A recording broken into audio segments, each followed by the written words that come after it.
probably put it on the screen. Cool. It's taking some time here today. Shows that It's showing on my screen. All shows that we're right. live on my screen. You Hello, guys are live and alive. Go for it. hello world, and welcome to Norms Unleashed, a joint production between SHED, the State of Higher Education discussion within the Fleisch, and GeoSwerve Consultancy.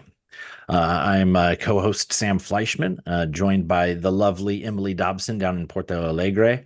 And we are just thrilled to have our next Norms Unleashed guest, Stephen from Mahidol. But it's not Mahidol because I just asked, how do I pronounce the university? And Stephen, can you give us a real quick tutorial on how to pronounce your university name? Very easy. The final L sounds like an N, so it's Mahidol. Mahidol. Mahidol. Lovely to have you with us. Thank you for staying up late there in Bangkok. Um, Emily, any words to start us off? Well, I want to go back to Stephen's life a little bit. So how long have you been in Thailand? I've been here for 22 years. I spent my first 2 years teaching at a girls' high school, and then I saw a job advertisement, applied to one of the faculties at Mahidol, and I've been there for 20 years. Okay, well, can you tell us a little bit about Mahidol? How long has it been around? Oh, I don't have the dates in front of me, but it's one of the oldest universities in Thailand. It was originally founded as a medical school and has since morphed into a comprehensive university. It is one of the top universities in Thailand. Depending on which ranking agency you follow, it can go from 1 to 3 usually. Um, the thing about many Thai universities is that there is no real centralized recruitment office. Mhm. Each faculty actually handles its own recruitment. Oh, wow. Okay. So today you'll hear a lot about my faculty because that's what I know about. Um, so Sam and I started this because we wanted to kind of increase in the mindset of students and families the idea to geoswerve.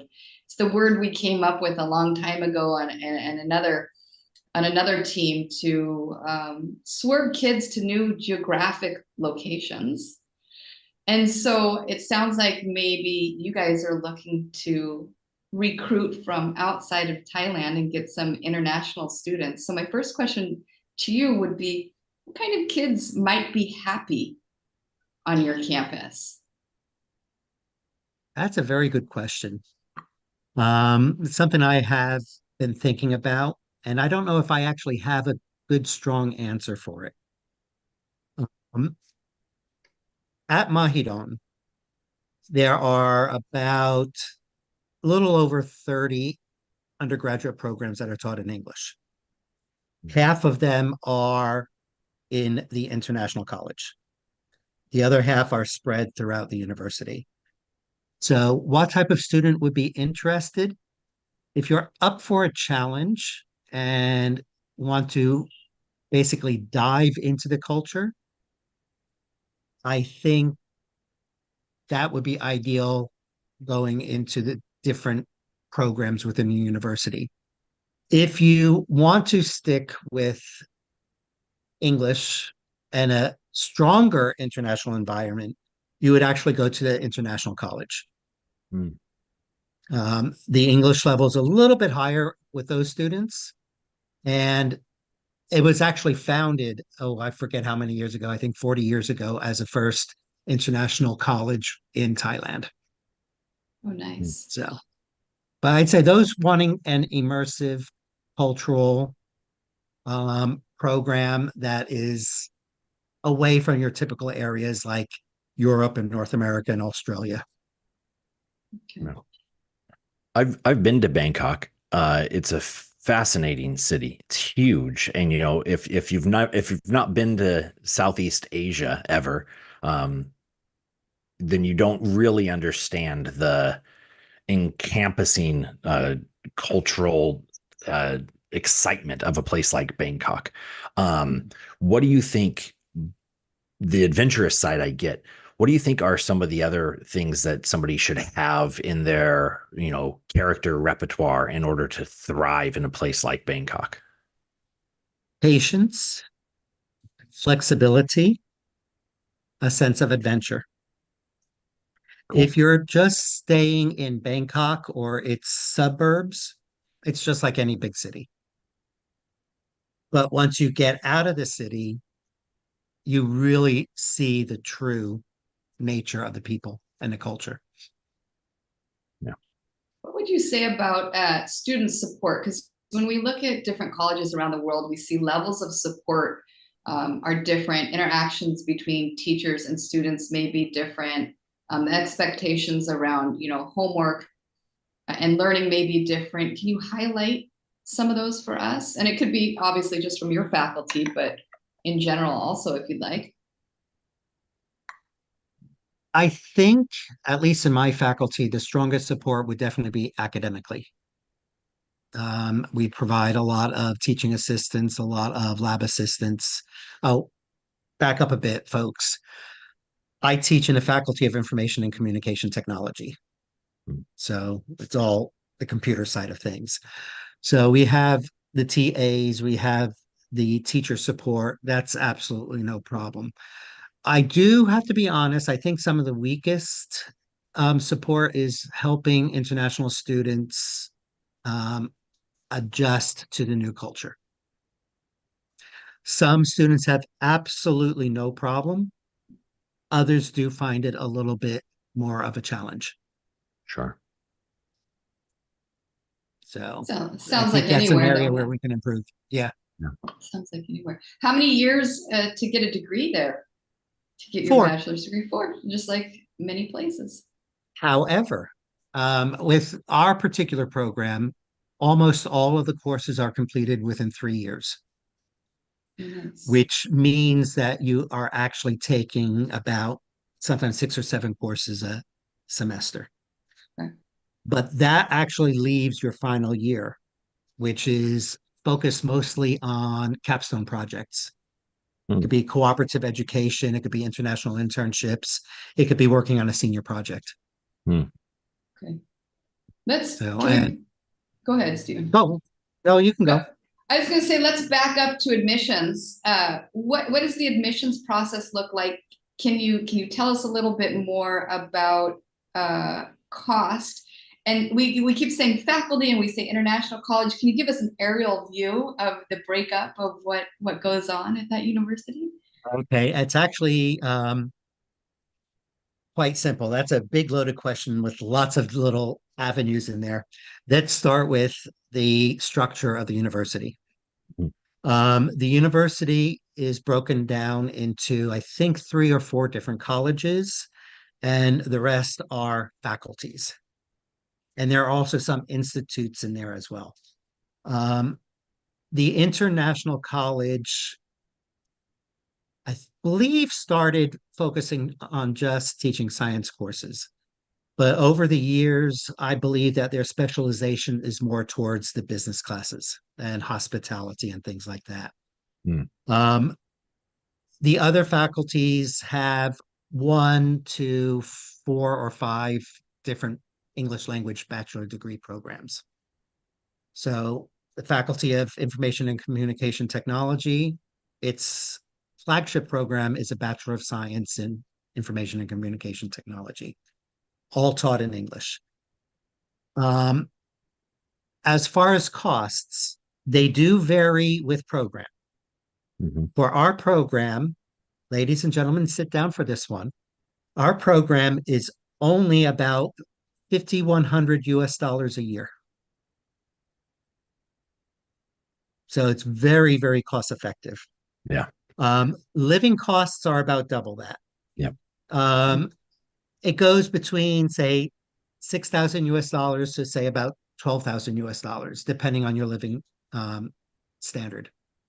Those coming in from Myanmar or Laos or Cambodia, for example, are used to living in a more traditional Thai style way, so their living costs would be less. Those coming in from, say, China or Singapore or elsewhere probably have a little bit higher standard where they want their air conditioning and washing machine in the house, things like that. So for less than $20,000 a year, you get to study and live. Yeah, that's one Um, we don't find very much. exactly. And that's how I actually really promote it. Um, when I talk to Thai students or those going to international school in Thailand, I suggest staying in Thailand, save the money, and then use the savings to get your master's overseas. Yep. Mhm. We share similar philosophies on that. What was It's the other part of the question? I think you had three Oh, parts. and what's the admissions process like? There you go. Actually, it's quite easy. Each faculty, again, is different. The international college, for example, I think looks for like an IELTS 6.0 or equivalent. My faculty actually looks for a 5.0. Hmm. So each faculty is a little bit different. With ICT, since you're all on computers most of the time, the English is not as um, important to be a high level because you're not writing a lot of research papers in that. As far as mathematics goes in my faculty, we do look for an SAT score of about 600 or higher for math. Mhm. However, we also accept your Cambridge um, math and English scores, your IB scores, and AP as well. Awesome. Um, international students at my faculty also have to submit just an essay. So it's a very, very simple process. Any scholarships for these We needle in a do haystack kids?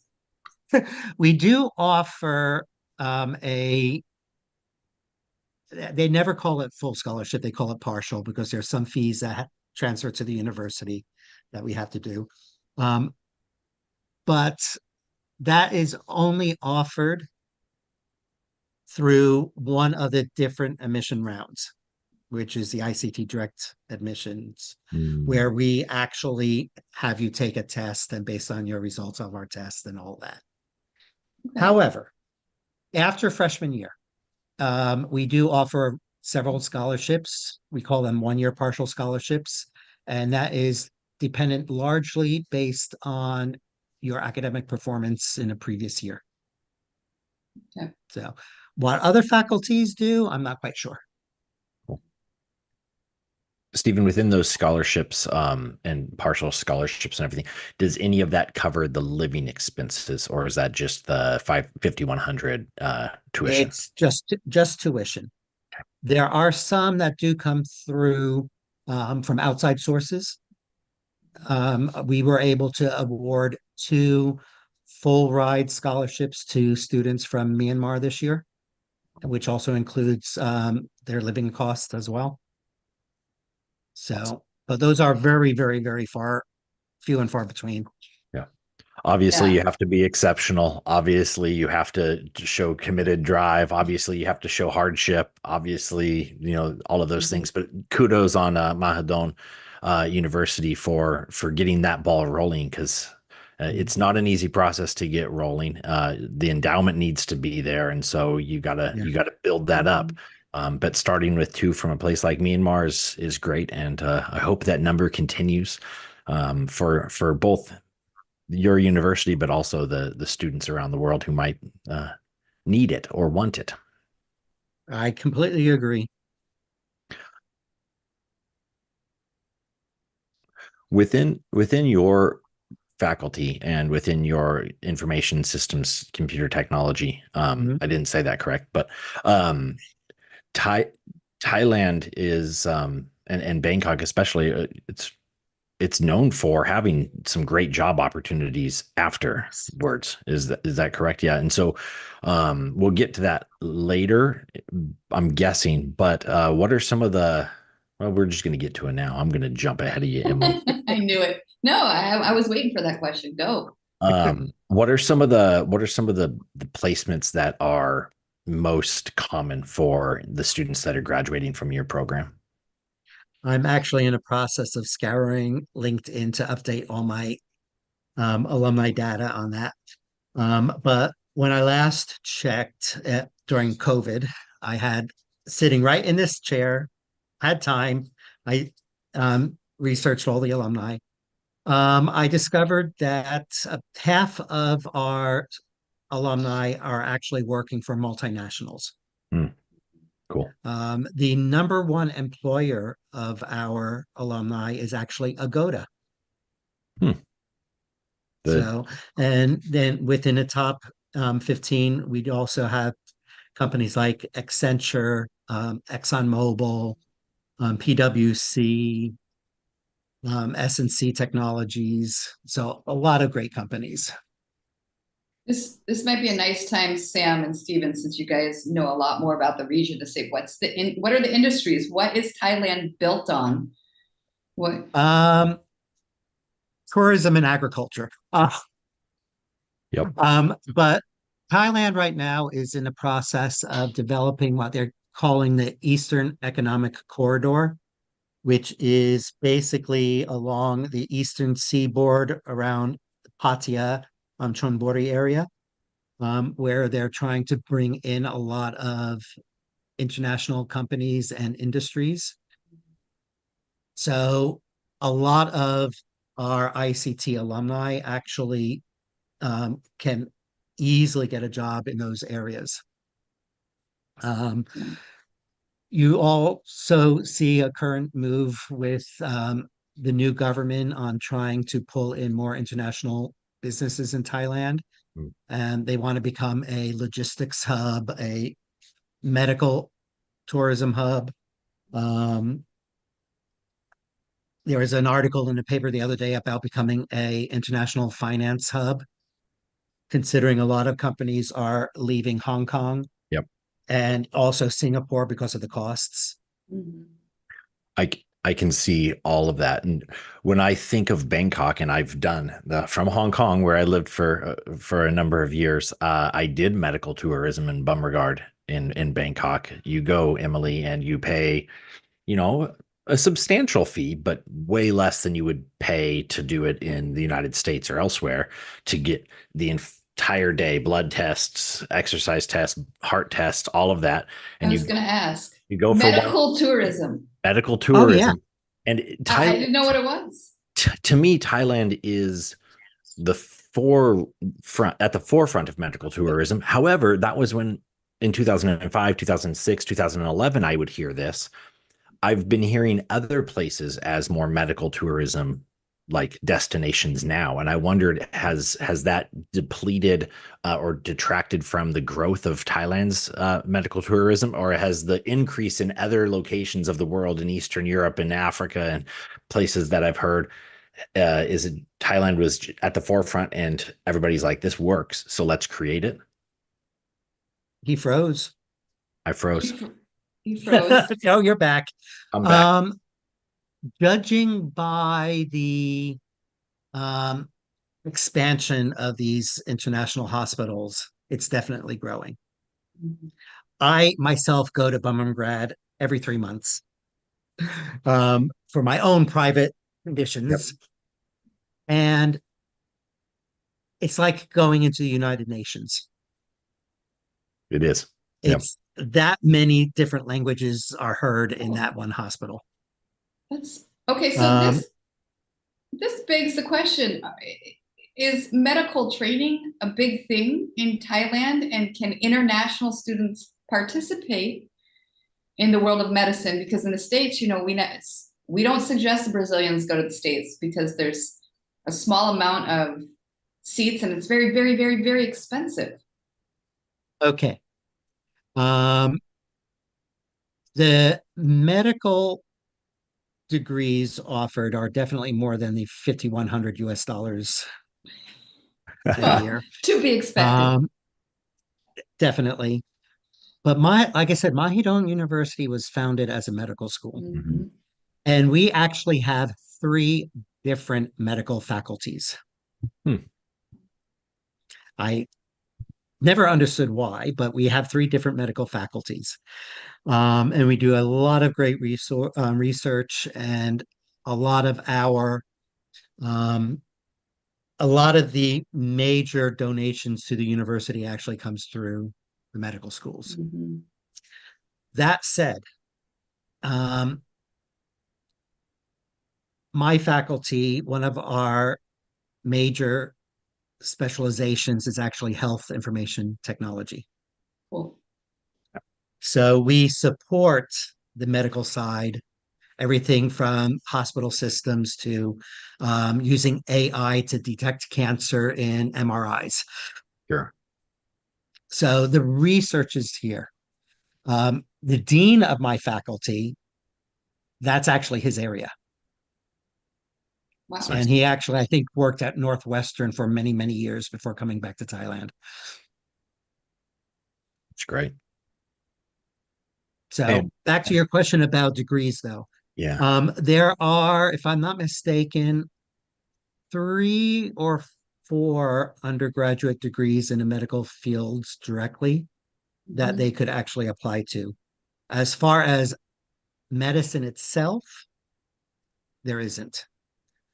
But we do have a international dental program, Okay. Good to and know. they just started this year, or was it last year, an international pharmacy program. So pharmacy and dental international students can do. And the route is do your undergraduate degree first and then apply to medical school, No, same as the US, or no? It's direct no, entrance? direct entrance. Oh, very good to know too. does the time frame of 4 years still apply, or is either the dental or pharmacy? And I know this is outside a little bit of your college and I faculty. believe it's 5 or 6 years. I'm not quite sure. Cool. I would expect that for those, but good to know about dental and pharmacy. And The dean of the faculty of pharmacy, I personally know him because he's an alumnus of my university in the States. Oh wow. So that I have two more. How many kids in the university system? And then why don't you run us through your faculty a little bit and then we'll do the wheel questions. Does that sound okay? Sam, you can tell us about your degree. You can tell us whatever you want. Whatever you find interesting, share with us. Okay, let's see here. Well, How many aside from my kids? How big is kids, the thank you. college? Yeah. The university has about, I say, 20,000 students, I think, give or take. Um, Only about, I think it's about 500 or 600 are actually international students, most of whom currently are from China and neighboring countries. But I was actually quite surprised this year to find out that some countries were actually in the top 10, such as Mhm. South Korea. I would never have figured that out. hmm, Um, I believe, what was the other one that surprised me? Um, I think Japan was up there too. But I think that's probably because there's a lot of expats here working here and the children decide to stay here. yeah, As far as our faculty, okay, it's 20 years old. I actually started after the first year. So I've known every single alumnus to graduate. cool. Um, we have 8 specializations, which include artificial intelligence, computer science, software engineering, health information technology, um, networks and security, no, I said software engineering, interactive multimedia technologies, database systems, and information systems. I think that was 8. Um, we updated the curriculum actually 2 years ago. We're in the second year of the new curriculum now. So you can get a degree in ICT, and then with the specializations, if you have at least 15 credit hours in that specialization, you can get a minor in that specialization. one of the best parts of our faculty, or benefits, I would say, is we have a lot of collaborative um, MOUs with universities outside of Thailand. And we usually send 60 to 80 students overseas every year on international internships. Very cool. And many of them are actually um, paid for with scholarships. Um, this year and last year, I think most students went to Germany, Japan, and Taiwan. Hmm. So I think that's just a great opportunity.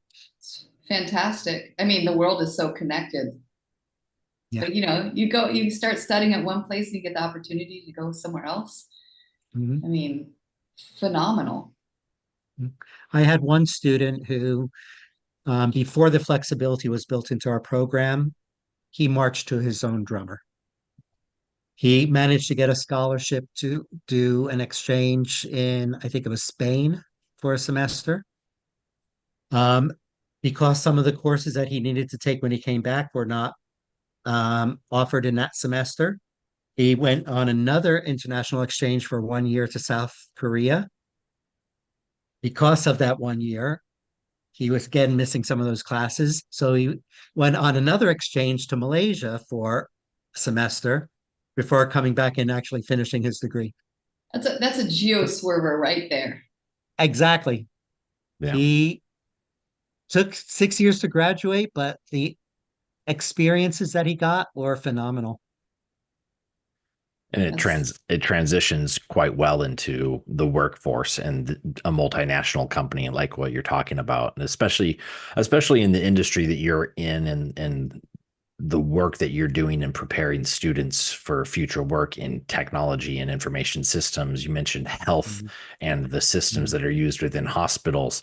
There's there's not a company out there that doesn't need what you're teaching. And so Oh yeah. it may not be a traditional route, but somebody who graduates from ICT is going to be able to get a job in any industry, because every industry uses the technology and data Mhm. security and Yeah. information systems. And if it's very small, they can rise the ranks pretty quick. And if somebody has a background of Germany and South Korea and Malaysia and Thailand, they're going to be able to speak the language Mhm.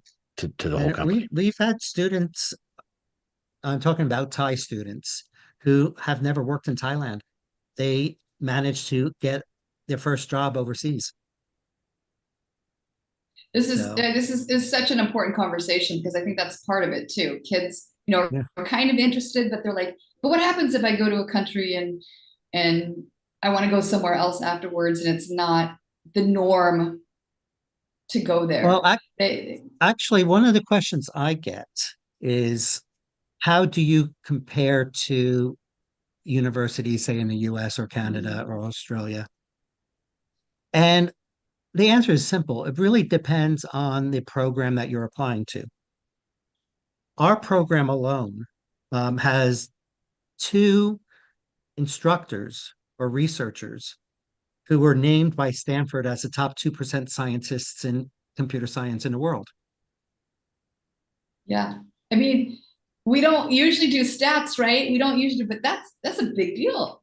Yeah, exactly.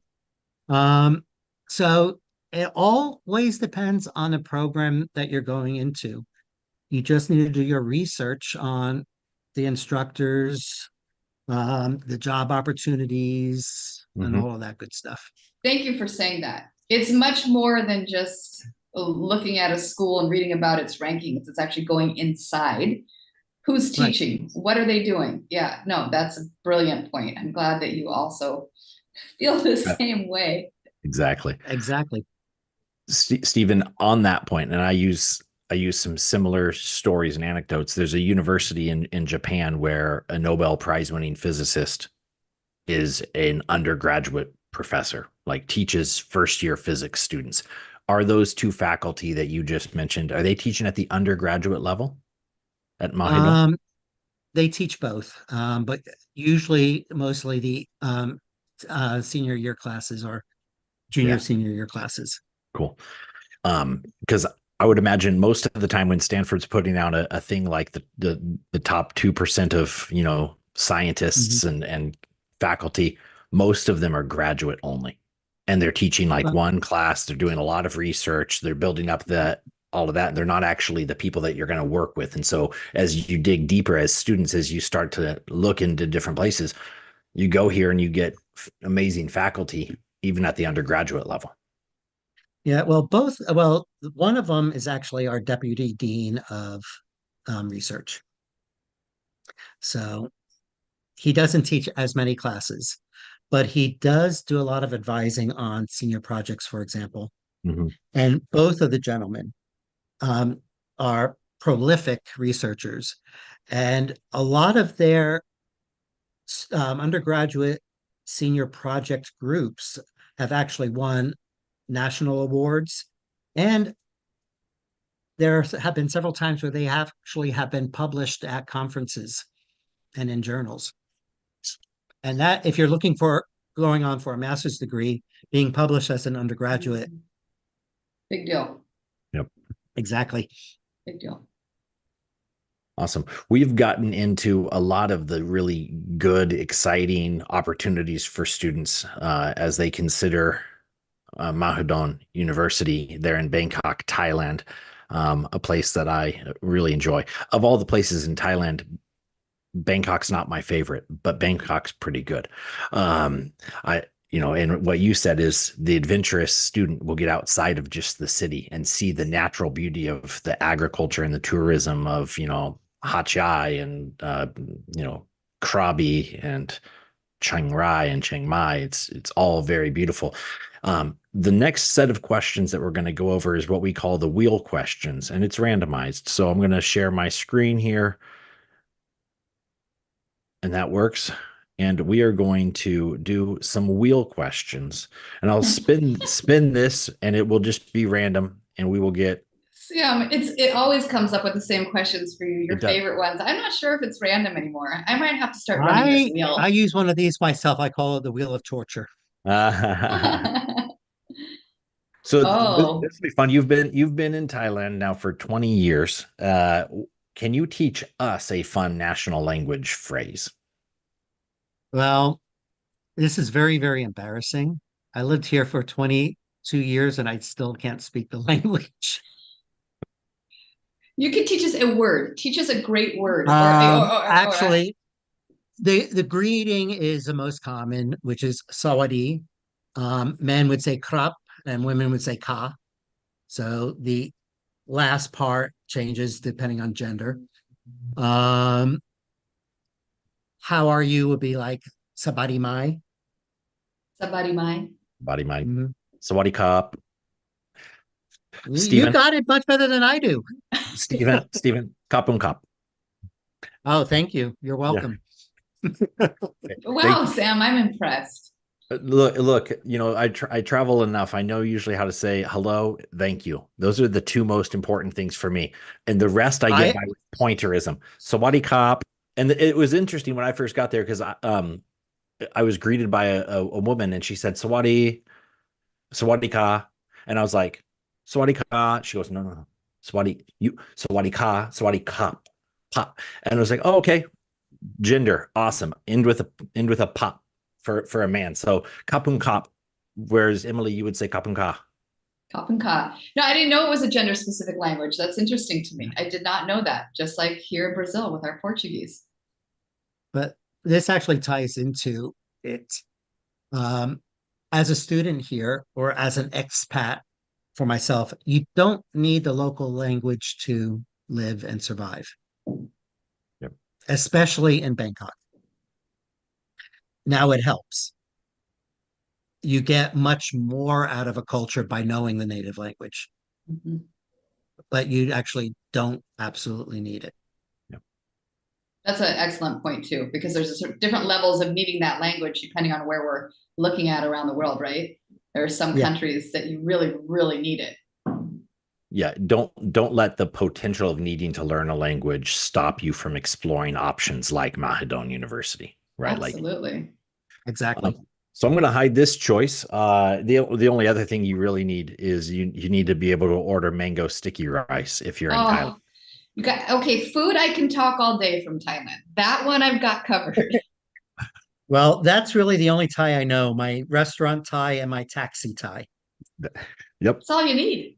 that's all you need. And please and thank you, right? Yep. Exactly.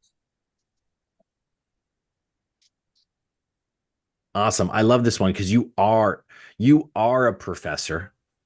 So a professor that you would want to hang out with on a weekend. So this is the weekend. It's Friday night for you. If you were to say, hey, I want to go hang out with a professor, who would that be? And what would you guys do and talk about? I would say it's probably one of the first professors that I met when I joined the faculty. It was actually on my interview panel. We hit it off right away. I graduated from the University of Florida. He graduated from Georgia Tech. Oh, Cheers. Um, his name is Dr. Rawi Sak. I can never remember last names. Thailand goes with by first names on everything. Um, I would just sit down with him over a drink and talk politics because that's what we do at work all the time. there's a lot of Thai politics happening right now with going on. Mhm. I'm guessing, are you talking Thai politics or are you talking global politics? We jump back and forth between Thai and US Okay. because both countries right now are so messed up. Yeah. Quite a And time to be watching I'm the keeping it news. clean. I'm Yep. keeping it Yeah. clean. We're keeping it clean. We're keeping it clean. But yes, I mean I taught social studies and politics and government economics in Singapore and Hong Kong. Well, in Singapore I did, but I constantly read up on this, and Thailand's situation is fascinating to me as well. But we're gonna move on from that. Keep it clean, keep it fun. Here we go. I think this is our last spin, Stephen. So Emily, I may prove you wrong. Let's see. It has proven you wrong. Oh, geez. You're Normally gonna it ask lands. anyway. You're Normally gonna it ask lands. anyway. Normally it lands on beer. Um, but give your institution an award. What is it, and what is it called? Actually, we are well known as being I forget the actual award that we did get for this, but it's something to do with sustainable green environment. I don't know why I would call it, but we have we try to have the campus as sustainable as possible. For example, our faculty has just installed all solar panels on our building. Oh, cool. There is a large nature park on campus. Hmm, So I would nice. probably say that would be good. A second one is um, have you heard of the ASEAN University Network? I have not. No, No, I could I tell under, by the question marks in your eyes. yeah. It's a network of major universities within the Association of Southeast Asian Nations, Hmm. and they have like a quality assurance program, and many of the international programs are assessed by this program, and I think it's at out of 7 points for the second 5 year period in a row, we achieved level 6 out of 7 for the quality of our educational program. That's a very Great. high number. That sounds fantastic. Yeah. But you had me at park. I was like, park on campus. A part. It's at the far corner of the campus. It's too far for me to walk. I'm too lazy. Well, if we come and visit, will you take us there? Yes, I will. Okay. But That's all the promise I need. I'll probably take one of the trams to get there. Ooh, a tram. Well, I might join Yeah, you on we a have tram and trams on walk back. campus. Oh, this is better and better, doesn't it, Sam? A tram on campus. Yeah. I think I'm going to go the Thai way, and I'm going to get myself a motorbike and I'll take a motorbike. Yeah, a lot of our Chinese students pick up a bike when they first get here so they can have transportation. Yep. Well, we're gonna So have if you're, this is so interesting. Go ahead. yeah, no, ask, go. No, I was just gonna say, are there let's leave information. Stephen, how do we, if we're gonna post this, where Mhm. should kids go research? How can they be in touch with you if they see this? What's the best way to Okay, continue conversation? the best way to continue conversation. For me in particular, you'd probably want to go to either the Faculty of Information and Communication Technology website, Okay. um, go into the programs, and somewhere clicking various links there, you would get international student admissions as well as a general email address. But if you go to the people and go down to staff members and all that, you'll eventually find my name and We'll email find address. you. Alternatively, I'm very, very big on LinkedIn. Great. Awesome. So Great. if you search Stephen Smith, that's Stephen with a PH, and look for Mahidol University, I guarantee you'll find me. That's easy. I love it. I Yep. love Yeah. LinkedIn. I love Oh, LinkedIn. it it's my godsend. Yeah. In addition to teaching, I am also responsible for international student recruitment in my faculty, as well as alumni relations. LinkedIn is great for alumni relations. Yes, it is. The, You do the the full gamut. the institutional history of you and ICT starting in the second year, knowing every alumni, and then recruiting all the international students as well. You are invaluable to Mahidol Yeah. University and the knowledge there.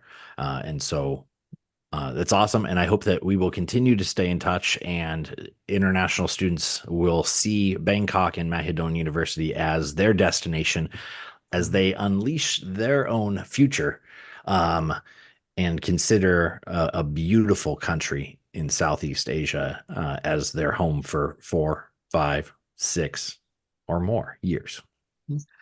I would say, although I want all of you to come to my faculty or my university, most of the top 10 universities in Thailand have international programs as well. So Thailand in and of itself is a great destination to actually go for your undergraduate studies. Well, we're going to get it on the map through our channels. A quick question on that. Yeah. And then we'll end, Emily. I know. Okay. Your university's in Bangkok. Actually, it's in the suburbs of Bangkok, actually. Suburbs of Bangkok. Yeah. Are any of these 10 universities that you mentioned, are there any in Chiang Mai, in Chiang Rai, in the hills? And so those adventurous students that say, hey, I don't really want the biggest of big cities. I want more of a rural or more of a local, more local Thai experience. I actually pulled up numbers before this session. Oh, Chiang Mai University is in the top 5. Cool. So Chiang Mai is a small city, but you get you get all of the conveniences that you would find in Bangkok in Chiang Mai, but a much slower, easygoing pace. But the public transportation in Chiang Mai is not as good as it is in Bangkok. You got to get your motorbike there in Chiang Mai. You got it. Sam just wants a motorbike. I took a motorbike all along the beach near Phuket and Krabi, and with Noel on the back in 2005. Awesome, incredible. I take taxis everywhere or the BTS SkyTrain. Yep. Right. These are just things I know nothing about, so I'm enjoying all this transportation talk. The SkyTrain, motorbikes. Gotta get out more. Well, when I actually go into town, I don't take a taxi. I don't take the SkyTrain. I take a boat. Oh, geez. Yep. Wow. My condo is right on the river, And my condo has a shuttle boat to the other side of the river where the SkyTrain is. So then that's when I get onto the SkyTrain. It's a fascinating city. So Adventure is the name of the game when it comes to Thailand. yep, Exactly. Like I said, you got to be adventuresome, flexible, and sometimes have a lot of patience. I love it. perfect. Thank you, Stephen, for taking your time. It was really a great conversation. I enjoyed it. Thank you for